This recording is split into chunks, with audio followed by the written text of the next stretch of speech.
जब ऐसे ही प्राकृतिक सौंदर्य हमारी आंखों के सामने से जब गुजरते हैं तो मस्तिष्क में केवल एक ही प्रश्न उत्पन्न होता है कि आखिर मैं इस स्थान पर कब भ्रमण करूंगा, मुझे कब इस अनोखे दृश्य का सफर प्रदान होगा। आज की वीडियो को बनाने का उद्देश्य केवल इतना ही है कि हमारे समाज, हमारे देश में आज भी कुछ लोग ऐसे हैं जो कि पूरी तरीके से अलग जिंदगी व्यापन करते हैं। ये दृश्य जो आप देख रहे हैं ये है आपके छत्तीसगढ़ और मध्य प्रदेश के बॉर्डर मंडला जिले में स्थित चिल्पी घाटी का है। इस सफ़र के दरमियान मैंने जब चिल्पी घाटी से प्रवेश किया तो मुझे वहाँ पे कुछ घर दिखे और वो घर ऐसे थे कि पहाड़ पर बसे, सड़कों के किनारे, बड़े बड़े घाट के ऊपर लोगों का बसेरा रहा। मैं वहाँ रुककर उनसे एक दिन के लिए उनकी दिनचर्या जानने के लिए इच्छा प्रदान करी और मैंने वहाँ से लोगों से मुलाकात करी और उनके बताए जाने वाली जानकारी जो मुझे प्राप्त हुई वो ऐसी थी कि शायद ऐसी ज़िंदगी हमारे देश में बहुत ही कम संख्या में लोग जीते होंगे। उनका जीवन कुछ इस तरीके से रहा कि उनको ना तो किसी तरीके की कोई खान पान की बेहतर उपलब्धता, ना किसी तरीके की कोई ईंधन की सुविधा, ना लोगों का कहीं आवागमन और ना ही उनके पास किसी तरीके की कोई वाहन। उनकी सारी यात्रा पैदल ही होती है या फिर अगर एक घर में आपको दिख गया तो साइकिल दिख जाएगी। आज की बढ़ते टेक्नोलॉजी के आधार पर अगर उनसे तुलना किया जाए तो शायद वो आज बहुत ही बैकवर्ड लाइफ सर्वाइव कर रहे हैं अपनी। हमारे देश का विकास तो जरूर हो रहा है लेकिन उन स्थानों का और उन संप्रदाय का विकास नहीं हो पा रहा है जिनको बहुत ही ज्यादा आवश्यकता है। इस सफर के दरमियान आपको दो पत्थर के बीच से एक डामरीकरण सड़क मार्ग नजर आएगी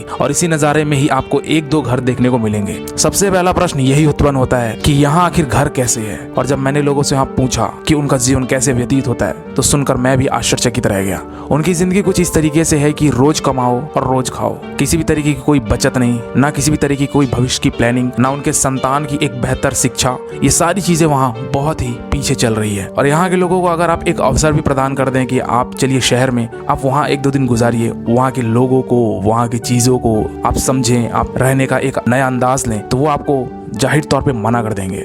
मैंने उसे एक अवसर दिया कि आप हमारे साथ चलिए एक दिन के लिए और मैं आपको शहर में लेके चलता हूँ। उनका केवल इतना ही कहना था, हमारे इस सुनसान जंगल और इस हमारे पहाड़ी घर को हम छोड़कर ना तो कभी किसी के पास जाएंगे और ना ही हम कभी इस चीज की कल्पना करेंगे। मतलब कि वो इतने संतुष्ट हैं और अपनी जिंदगी से इतने खुश हैं कि वही जिंदगी उनको बहुत प्यारी लगने लगती है। बहरहाल अगर हमको एक कमरे में बंद कर दिया जाए, यहाँ तक कि अगर लॉकडाउन लग जाता है तो हम काफी ज्यादा व्याकुल हो उठते हैं कि आखिर हमको इस बंद जिंदगी से कब आज़ादी प्राप्त होगी। लेकिन उनकी ज़िंदगी एक ऐसी है कि एक जंगल पे ही बिताना है, ना किसी तरीके का कोई आवागमन, ना किसी तरीके से किसी को लोगों का मिलाप, ना किसी भी तरीके की कोई शॉपिंग मॉल, ना किसी भी तरीके की कोई बाजार। ये सारी चीज़ें वहाँ पे ना होते भी वो अपनी ज़िंदगी बड़ी ही शान शोहरत से जी रहे हैं। कभी आपका इस राह पर अगर आना होता है तो एक बार चिल्पी घाटी में ज़रूर रुककर कुछ समय व्यतीत करिएगा। यहाँ के लोगों के साथ थोड़ा बैठिएगा, एक बहुत ही शानदार आपको सुकून प्राप्त होगा। यहाँ के लोगों का किसी भी लोगों से किसी भी तरीके का कोई मतभेद नहीं, ना कोई ईर्ष्या। बात करने के व्यवहारिता से केवल एक ही चीज की पुष्टि होती है कि इनके मन पे ना किसी तरीके की कोई छल, कपट, ईर्ष्या, ये सारी चीजें ये जानते ही नहीं है। तो आशा करता हूँ कि ये वीडियो से आपको एक छोटी सी जानकारी आपको काफी अच्छी लगी होगी, ये दृश्य आपको काफी अच्छा लगा होगा।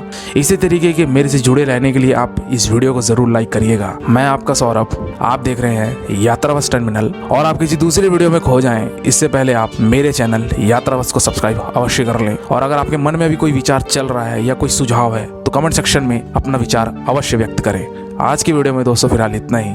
आप सभी का बहुत बहुत धन्यवाद।